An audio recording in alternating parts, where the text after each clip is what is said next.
How you doing, YouTube? Matt Massive Beer Reviews back with yet another review. A little bit of collaboration time in the form of Beer Tree Brewing and Mortalis Brewing. It's their Neapolitan Shake Ice Cream Stout. Beer Tree. I've done a couple of their beers. While I post this, you'll probably see a bunch of them because they sent me off a box of beer, 4 to be exact. And this is one of them. And they did this collaboration not too long ago with Mortalis, another brewery, a newer brewery from upstate New York, closer to Rochester area. And I covered a bunch of their stuff not too long ago. So places that weren't super duper far away from where I lived in Pennsylvania, but now I'm kind of far. So it's kind of cool to get stuff in the mail like that because I can't get it any other time. So thank you very much, guys. As far as what this says on here, it says Neapolitan Shake Ice Cream Stout. 10% alcohol by volume. On the side here it says Beer Tree and Mortalis came together for the first time, bringing this double Neapolitan milk stout using specially roasted Dominican cocoa nibs and chocolate malts. It's blended with creamy milk sugar and Madagascar vanilla beans and swirled with fresh strawberries and jam. Done and done. Brewed in Port Crane, New York. Store at 38 degrees Fahrenheit or enjoy immediately. I stored it at 47, so I guess I should throw this in the garbage because it's trash now, right? Yeah, anyway.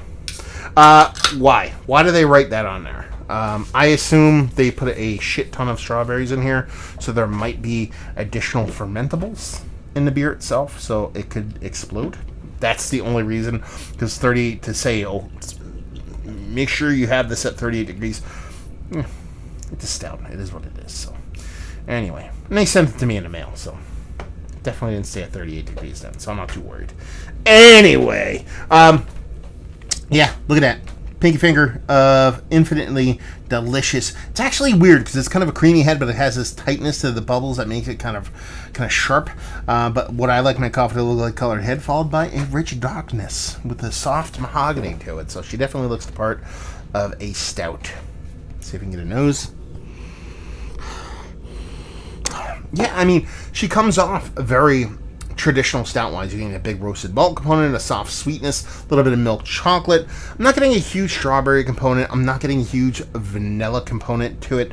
And I'm not getting like an overt kind of chocolate component to it, too. It's just more like a really well-made imperial stout. I didn't actually talk about the can art on this either. I dig it. For some reason, I just like Neapolitan ice cream, the color variants from the pink to the white to whatever. So this kind of works for me. Yeah, I mean, there's soft red fruit, cherry vibes to it, strawberry vibes. You're going to get that from a big, rich 10% stout. More times than not, you'll kind of get that anyway. Yeah, she smells nice. Does it smell like Neapolitan ice cream? Oddly enough, it kind of does. And by that, I mean this. If you're one of my generation, which is old, and ice cream came in the zip, the pull tab zip thing, kind of cardboard box, and you're, fat kid loves ice cream, kind of thing, and you remember eating kind of ice cream, like, how do I put it? You would, everybody would eat ice cream over a month or whatever, and then you'd take it out and there wouldn't be much left. And you'd be like, fuck it, I'm just going to eat it right out of the container now. It's just, I know I'm going to eat it all. I'm not going to put it in a goddamn bowl. I'm just going to eat it out of this box. I'm going to sit in this cardboard box. I'm going to watch fucking Letterman or whatever. And I'm going to eat it. There's this weird kind of freezer smell that you get from it. So you get this kind of combination of kind of coldness with subtle, creamy fruit flavors. I'm kind of getting that here. I know it's a weird kind of memory tied to a smell to kind of pull off, but I'm kind of getting that kind of eating out of the cardboard box kind of thing. It's eliciting that kind of memory for me. That bonus points for me. So let's see what she actually tastes like. Cheers.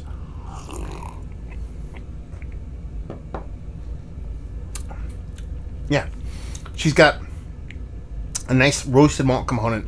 It's immediately tempered by this soft creaminess.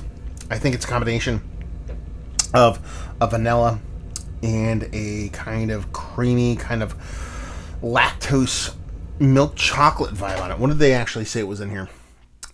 The cocoa nibs, chocolate malts, milk sugar, obviously, Madagascar vanilla.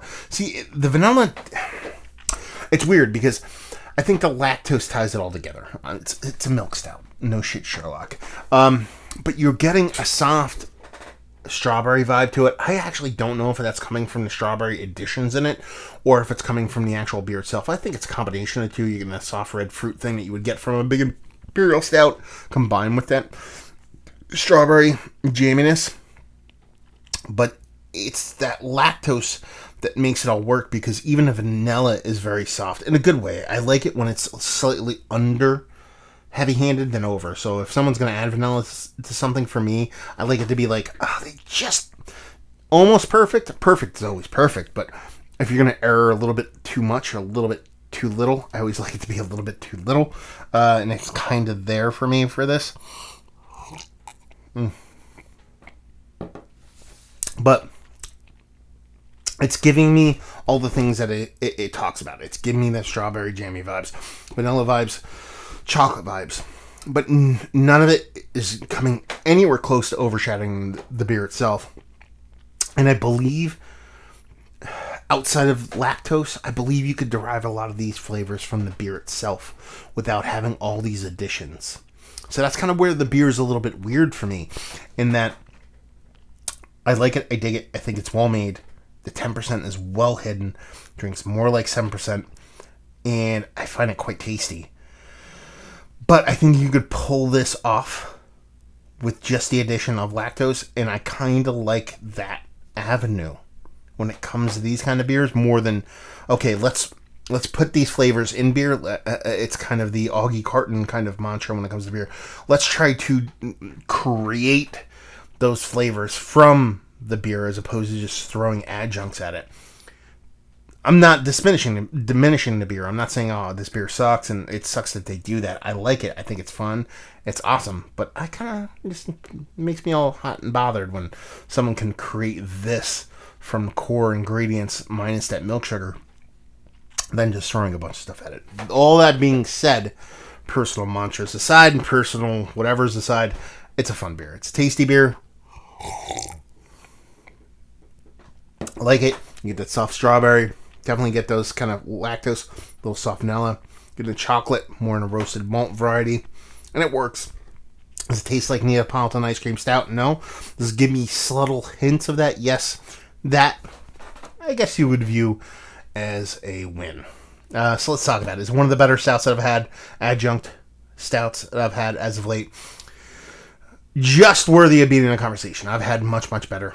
But that's not necessarily a knock on the beer itself. It's more of a testament to some of the greater beers that I've had as of late. My fridge is just jam-packed with stouts right now, so it's kind of hard. It's kind of like an Oscar year when you make a great film and there's just fucking, great other films that came out and you're like, fuck, I fucked up. I released the film in the wrong year. Yeah, well, sorry. But it's worthy of being in a conversation. Let's put it that way. Value and availability. It is brewery only, I believe, when it comes to Beer Tree, and leave you with, if you like what we like this beer, if you like Neapolitan ice cream, but you like beer more and you wish there was hints of it in your beer, then this will do you proper. So there you go. Another review in the books. Down there if you want to talk about it. Massive Beers if you want to check me out doing the social media stuff. Beer Massive if you want to check me out doing the whole podcasting thing. And hopefully you guys enjoyed the review. Hopefully enjoying a nice little Neapolitan jammer right now, and hope to see you next time. Cheers.